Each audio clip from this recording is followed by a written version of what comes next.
পাবনার আটঘরিয়া উপজেলার চাঁদভাই ইউনিয়নের এক নিরিবিলি গ্রাম বেরুয়ান। গভীর সবুজে ঘেরা এক টুকরো শান্তি, আর সেখানেই দাঁড়িয়ে আছে শতাব্দীর প্রাচীন এক গৌরবময় স্থাপনা, বেরুয়ান জামে মসজিদ। এই মসজিদটির কোনো শিলালিপি নেই নির্মাণের নির্ভুল তারিখ। তবুও যেভাবে দাঁড়িয়ে আছে, এর স্থাপত্য বলছে এটি ১৭তম শতকের শেষ বা ১৮তম শতকের শুরুতে নির্মিত, অর্থাৎ এটি প্রায় ৩০০ বছরের পুরনো। এই মসজিদটি শুধু প্রার্থনার স্থান নয়, এটি এক জীবন্ত ইতিহাস, একটি সময়ের সাক্ষ্যবাহক, যেখানে প্রাচীন বাংলার শৈল্পিকতা আর ধর্মীয় আবেগ একসাথে মিলেমিশে আছে। মসজিদের নকশা যেন নিজেই এক কবিতা।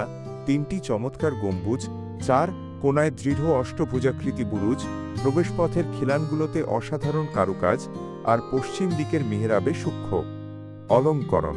প্রতিটি ইট, প্রতিটি দেয়াল যেন বলছে তার নিজের গল্প, বলছে কিভাবে যুগে যুগে মানুষ এখানে এসে সেজদা দিয়েছে, কিভাবে ধর্ম আর সংস্কৃতি একে অপরকে জড়িয়ে রেখেছে।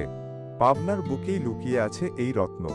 জানুন, দেখুন, সংরক্ষণ করুন, কারণ এই ইতিহাস শুধু ইটপাথরে নয়, এই ইতিহাস আমাদের। আমি ভালোবাসি পাবনাকে, আপনিও ভালোবাসুন। শেয়ার করুন, জানিয়ে দিন, আমাদের পাবনা আমাদের গর্ব।